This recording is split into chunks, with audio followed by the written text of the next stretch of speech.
जैसे इंसान इंसानियत में जमीन और आसमान का फर्क है, ऐसे ही रूह और रूहानियत में जमीन और आसमान का फर्क है। दुनिया से जाने वाले तो बहुत जाते हैं, हमारे यहाँ पर भी जाते हैं। मेरा परदादा दुनिया से चला गया, मुझे आज उनकी कब्र का नामो निशान नहीं पता। मेरा दादा दुनिया से चला गया, मैं इस दुनिया में भी नहीं आया जब मेरे दादा का इंतकाल हो गया, तो आज मुझे उनकी कब्र का नामो निशान पता नहीं। इतनी प्रॉपर्टी मेरे दादा छोड़ करके गए, आज उस प्रॉपर्टी पे उनके औलाद की औलाद भी ऐश कर रही है, लेकिन आज हमें उनकी कब्र का नामो निशान पता नहीं। लेकिन क्या वजह है कि गौसे आजम तो बगदाद में है, गरीब नवाज तो अजमेर में है, गाजी पाक तो बहराइच में है, आला हजरत बरेली में है। आप छोटे से बच्चे से पूछ लीजिए कि गौसे आजम का मजार कहाँ है, तो कह देगा कि गौसे आजम का मजार बगदाद शरीफ की सरजमीन पे है। हम पूछे गरीब नवाज का मजार कहाँ है, कह देगा गरीब नवाज का मजार अजमेर की धरती पे है। पूछो आला हजरत का मजार कहाँ है, कह देगा कि आला हजरत का मजार बरेली की सरजमीन पे है। मेरा दादा दुनिया से चला गया, मुझे कब्र का पता नहीं। मेरा परदादा दुनिया से चला गया, मुझे कब्र का पता नहीं। लेकिन क्या वजह है कि आज इन वलियों को कोई क्यों नहीं भूल पाया। जब भी 11वीं शरीफ का महीना आता है, राघोपुर की सरजमीन पे गौसे आजम का जिक्र ये कमेटी वाले सजा लेते हैं और आप गौसे आजम का जिक्र सुनने के लिए आ जाते हैं। क्या वजह है, दुनिया से जाने वाले तो बहुत हैं। बाप मर जाए बेटा भुला देता है, बीबी मर जाए शौहर भुला देता है, शौहर मर जाए बीबी भुला देती है, भाई मर जाए बहन भुला देती है, बहन दुनिया से चली जाए भाई भुला देता है, पड़ोसी मर जाए पड़ोसी भुला देता है, दोस्त मर जाए दोस्त भुला देता है, रिश्तेदार मर जाए तो रिश्तेदार भुला देता है। लेकिन क्या वजह है, 800 साल से ज्यादा का जमाना गुजर गया, मेरे गौसे आजम को पर्दा किए हुए आज भी गौसे आजम के जिक्र की महफिल सजी हुई है। अजमेर के गरीब नवाज को 800 साल के करीब जमाना गुजर गया, आज भी जब भी रजब की 6 तारीख आती है, गरीब नवाज के नाम की महफिल सजा ली जाती है। जब भी रजब की 14 तारीख आती है, लोग गाज़ी पाक के आस्ताने की तरफ खींचे चले जाते हैं। जब भी सफर की 25 तारीख आती है, लोग बरेली की सरजमीन पे उर्से रज़बी में जमा हो जाते हैं। वजह क्या है, अरे दुनिया में आज किसी को किसी के लिए टाइम नहीं है। अगर कोई किसी के यहाँ शादी में जाता है तो उस वक्त पहुँचता है जिस वक्त खाना खिलाने का वक्त होता है। अगर किसी का इंतकाल हो जाए तो उस वक्त में पहुँचता है जब दफीने का वक्त करीब होता है। मैंने पूछा इतने वक्त क्यों आए, कहते हैं मौलाना कारोबार में लगे हैं, हमारे पास इतना वक्त नहीं, हमारे पास इतना टाइम नहीं कि यहाँ पर पूरे दिन आकर के बैठ जाएं। जब किसी को किसी के लिए टाइम नहीं है तो आप क्यों सरे शाम से लेकर के रात के 12 बज चुके हैं और आप यहाँ पर बैठे हुए हैं, तो पूरा मजमा यही जवाब देगा मौलाना, दुनिया से जाने वाले तो बहुत हैं। कोई अपने बाप को राजी करके जाता है, कोई अपने घर वालों को राजी करके जाता है। अरे गौसे आजम दुनिया से गए हैं, अपने घर वालों को नहीं, अपने परवरदिगार को राजी करके। नारे तकबीर, नारे रिसालत, मसलके आला हजरत, जश्न गौसे आजम, शान गौसे आजम, अज़मत गौसे आजम, अल्लामा फुरकान मंजरी साहब किबला, माशाअल्लाह सुभान। गौसे आजम दुनिया से गए हैं, अपने रब को राजी करके गए, अपने रसूल को राजी करके गए। परवरदिगार ने उनका नाम अंधेरे में नहीं रहने दिया, बल्कि तमाम लोगों के दिलों में गौसे आजम का नाम डाल दिया, तमाम लोगों के दिलों में गरीब नवाज का नाम डाल दिया। यही वजह है कि हम गौस की महफिल सजाते हैं, यही वजह है कि हम गरीब नवाज की महफिल सजाते हैं। कौन गौसे आजम है, वो गौसे आजम आज हमारे यहाँ के भी नौजवान हैं। आज गौसे आजम की हिस्ट्री सुनते चलो, आज गौसे आजम की तारीख सुनते चलो। कौन गौसे आजम है, वाकयात आप सुनते रहते हो, लेकिन गौसे आजम की जरा शान तो देखिए, गौसे आजम का जरा मकाम मर्तबा तो देखिए। वो मेरे गौसे आजम जो गौसे आजम से पहले के वली हैं, वो भी गौसे आजम की अजमत को मानते हैं, वो भी गौसे आजम की अजमत को तस्लीम करते हैं। आओ मैं आपको एक बात सुना दूं, गौसे आजम किसके मुकल्लिद मुक़ल्लिद थे। गौसे आज़म इमाम अहमद इब्ने हम्बल के मसलक के मुक़ल्लिद थे और इमाम अहमद इब्ने हम्बल खुद गौसे आज़म के ख्वाब में तशरीफ लाए और आकर के कहा, अब्दुल कादिर तुम्हारे लाखों मुरीद हैं और तुम देख रहे हो कि हमारा मसलक जो है वो डूबता जा रहा है। और मदीने वाले मुस्तफ़ा का मंशा ये है, मदीने वाले मुस्तफ़ा का इरादा ये है कि क़यामत तक चारों मसलक जारी और सारी रहे। इसलिए ऐसा करो, तुम हमारा मसलक अपना लो। हजरात, ये गौसे आज़म रज़ी अल्लाह ताला अन्हु हैं। आप इमाम अहमद इब्ने हम्बल का मसलक अपना लेते हैं। और कौन इमाम अहमद इब्ने हम्बल हैं? ये वो इमाम अहमद इब्ने हम्बल हैं। तारीख बताती है कि 241 हिजरी में इमाम अहमद इब्ने हम्बल का विसाल हुआ है। कितने? 241 हिजरी में। और 230 साल के बाद में इमाम अहमद इब्ने हम्बल की कब्र खुल जाती है। पानी आया, नदी का पानी आया और आने की वजह से कब्र के करीब मिट्टी करते करते वो कब्र खुल जाती है। किसकी? इमाम अहमद इब्ने हम्बल की। शरीयत के 4 इमाम हैं। एक इमाम का नाम इमाम आज़म अबू हनीफा है, एक इमाम इमाम शाफ़िई है, एक इमाम इमाम मालिक है और चौथे इमाम इमाम अहमद इब्ने हम्बल हैं। हम जिस इमाम की पैरवी करते हैं मसाइल में, शरीयत में, वो हजरत इमाम आज़म अबू हनीफा हैं। और गौसे आज़म जिस इमाम के मुक़ल्लिद थे उस इमाम का नाम इमाम अहमद इब्ने हम्बल है। आप इमाम अहमद इब्ने हम्बल की शान सुन लो, फिर गौसे आज़म का मकाम व मर्तबा देखना कि इमाम अहमद इब्ने हम्बल ने गौसे आज़म के बारे में क्या कहा है। इमाम अहमद इब्ने हम्बल ने 241 हिजरी में इस दुनिया से पर्दा किया और 230 साल के बाद में इमाम अहमद इब्ने हम्बल की कब्र खुल जाती है। कितने? 230 साल के बाद में कब्र खुली। और जब कब्र खुली तो हजारों लोगों ने देखा, उनकी आंखें खुली की खुली रह गई कि 230 साल के बाद भी इमाम अहमद इब्ने हम्बल का जिस्म सलामत था और आपके कफन के ऊपर मिट्टी का दाग भी नहीं लगा था। ज़मीन मैली नहीं होती, ज़मन मैला नहीं होता, ज़मीन मैली नहीं होती, ज़मन मैला नहीं होता, मोहम्मद के गुलामों का कफन मैला नहीं होता। नारे तकबीर, नारे रिसालत, मसलके आला हजरत, अज़मत औलिया इकराम, शान औलिया इकराम। बहुत अच्छे मंजरी साहब, माशाअल्लाह। इमाम अहमद इब्ने हम्बल है। 230 साल के बाद कब्र खुली, जिस्म सलामत, कब्र में जिस्म सलामत। और इमाम अहमद इब्ने हम्बल के जिस्म मुबारक को लोगों ने देखा सलामत, कफन भी सलामत, कफन पे दाग तक नहीं। हजरात, 230 और 241 जब मिलाया जाता है तो ये बनता है 471। और 471 हिजरी ही में गौसे आज़म रज़ी अल्लाह ताला अन्हु इस दुनिया में तशरीफ। तारीख देखें, 241 में इमाम अहमद इब्ने हम्बल ने पर्दा किया। 230 साल के बाद आपकी कब्र खुली और कब्र खुली 241 और 230 मिलाए तो होते हैं 271, 471। और 471 हिजरी में हुजूर सैयदना गौसे आज़म रज़ी अल्लाह ताला अन्हु कस्बा जीलान के मोहल्ला नीफ में पैदा हुए। ये है गौसे आज़म। इमाम अहमद इब्ने हम्बल की कब्र के अंदर जब लोगों ने देखा तो इमाम अहमद इब्ने हम्बल का जिस्म सलामत। और लोग देख करके कहने लगे कि जब इमाम अहमद इब्ने हम्बल की ये शान है तो मदीने वाले मुस्तफा की शान का आलम क्या होगा। आला हजरत पुकार के कहते हैं, तू जिंदा है वल्लाह, तू जिंदा है वल्लाह, मेरी चश्मे आलम से छुप जाने वाले। और इमाम अहमद इब्ने हम्बल कौन है?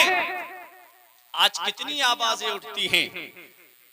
इमाम अहमद इब्ने हम्बल के दौर में भी आवाज उठी थी और उस दौर का जो फिरका था उस फिरके को मुअतज़िला फिरका कहा जाता है।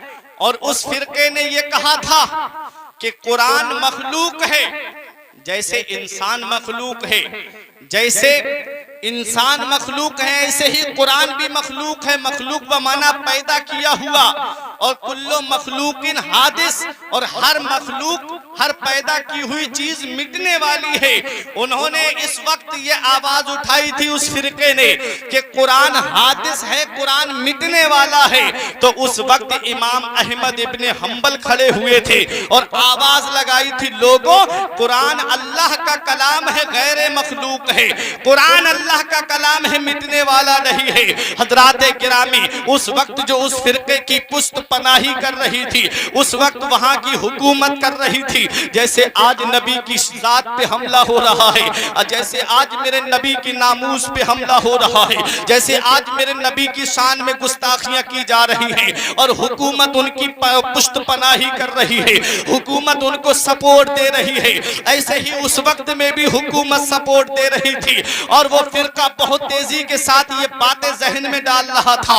अगर बच्चों को पढ़ाया जा रहा था मदरसे में, तो जहन में ये डाला जा रहा था कि साथ साथ ये भी पढ़ाना कि कुरान मिटने वाली चीज है, कुरान मखलूक है, कुरान मिट जाएगा।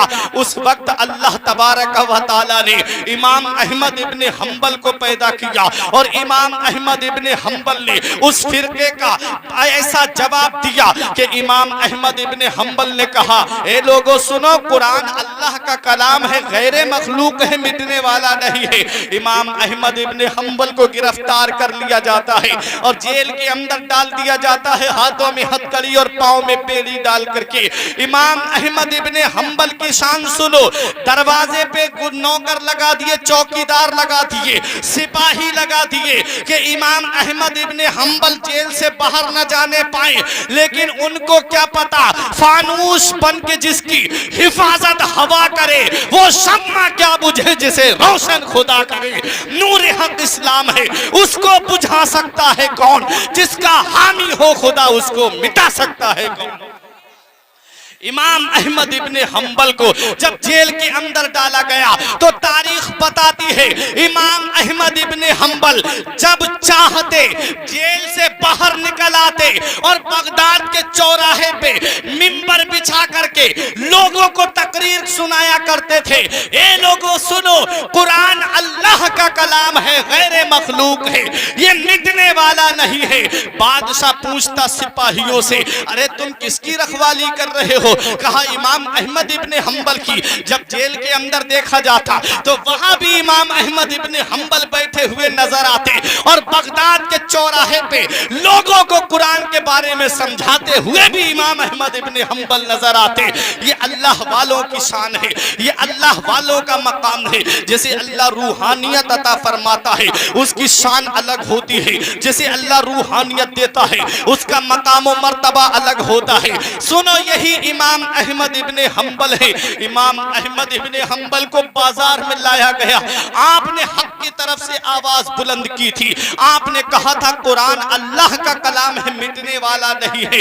इमाम अहमद इब्ने हंबल को बीच बाजार में लोगों के सामने कोड़े मारे गए।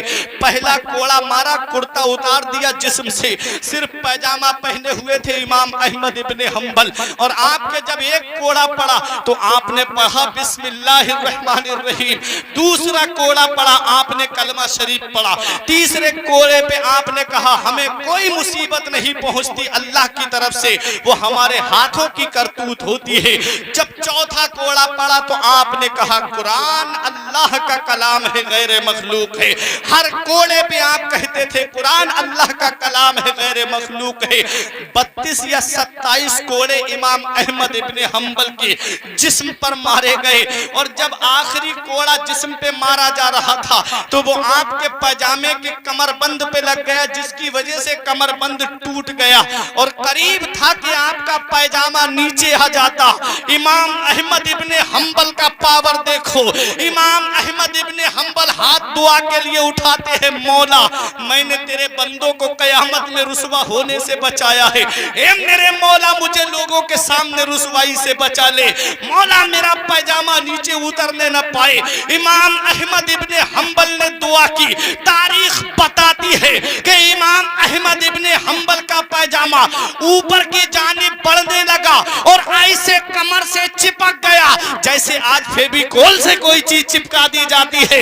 पता चला जो रब की रजा के लिए कदम उठाता है, जो रब की रजा के लिए आवाज बुलंद करता है, जो हक के लिए आवाज उठाता है, परवरदिगारे आलम उसको रुसवा नहीं होने देता है, उसका मर्तबा दुनिया में भी बढ़ा देता है, उसकी शान कयामत में भी बुलंद। नारे तकबीर, नारे रिसालत, मसलक आला हजरत, जश्न गौसे आज़म, शान गौसे आज़म, अंजुमन उलमाए ताजुल शरिया, अरकान कमेटी, सरजमीन राघोपुर बरेली शरीफ, अल्लामा फुरकान मंजरी साहब किबला, माशाअल्लाह। ये गौसे आजम की शान में बताने जा रहा हूँ। देखे इमाम अहमद इब्ने हम्बल शरीयत के चौथे इमाम हैं।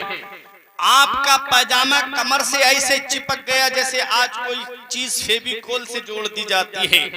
इमाम अहमद इब्ने हम्बल ने कुरान के लिए आवाज बुलंद की। आज नबी के नामूस पे हमला होता है, बड़े बड़े लोग खानकाहों में खामोश बैठे हैं, कोई आवाज बुलंद नहीं करता। जो आवाज बुलंद करता है उसकी पुष्ट पनाही भी कोई करता हुआ नजर नहीं आता। ये हक वालों की पहचान थी प्यारे मुसलमानों। आज भी अल्हम्दुलिल्लाह हक वाले हैं, अगर वो अपनी आवाज बुलंद कर दे, आज भी वो अगर अपनी खानकाहों से निकल करके आ जाए तो आज भी हुकूमत को अपना रास्ता बदलना पड़ जाएगा।